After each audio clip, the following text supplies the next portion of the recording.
ఒకసారి సార్ ఒకసారి అదే బయట ప్లే చేయండి సార్. ఇది వచ్చేసి ఈ బయట ఒకసారి వినండి, తర్వాత మాట్లాడదాం. బయట ప్లే చేయండి సార్ ఒకసారి. నక్క పిచ్చి కుక్క ఎవడాడు మార్చడం అనేది, తార్చడం అనేది ఓర పంది ఎట్లా తిరుగుతా ఉన్నాడు. ఇక్కడ ఢిల్లీలో ఒకడు ఉన్నాడు, ఢిల్లీలో ఒక విగ్గురాజు గారు ఉన్నాడు.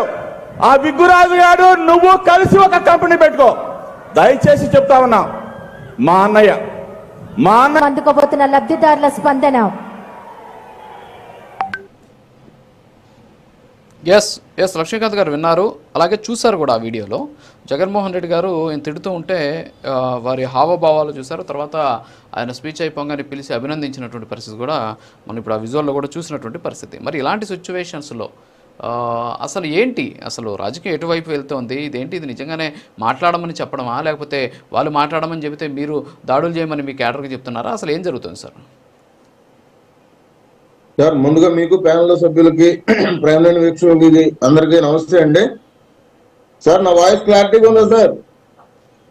ఓకే, మాట్లాడండి సార్. వైఎస్ఆర్సీపీ శ్రేణులు మాట్లాడేది ఎప్పుడూ కూడా నీతులు మాట్లాడుతున్నారు సార్. వాళ్ళ ప్రతిసారి కూడా వాళ్ళ గత ప్రభుత్వం తాలూకు వాళ్ళు చేసిన మరకలు మాత్రం ఎప్పుడు మాట్లాడమంటే మాట్లాడరు. ఎందుకంటే జగన్మోహన్ రెడ్డి గారు చేసిన పాలన అటువంటి పాలన సార్. అందుకనే వాళ్ళ రోజున రాష్ట్ర ప్రజలు ఆయనకి 151 నుంచి 175 స్థానాల్లో ఆయనకి 11 సీట్ల వరకు పరిమితం చేసి వదిలేశారు సార్. ఎందుకంటే ఇంతకుముందు గౌరవనీయులు మోహన్ రెడ్డి గారు ఒక మాట అన్నారు, నీ ఇంటికి ఎంత దూరము నా ఇంటికి ఎంత దూరం. నిన్న బైరెడ్డి సిద్ధార్థరెడ్డి గారు ఏమంటారంటే,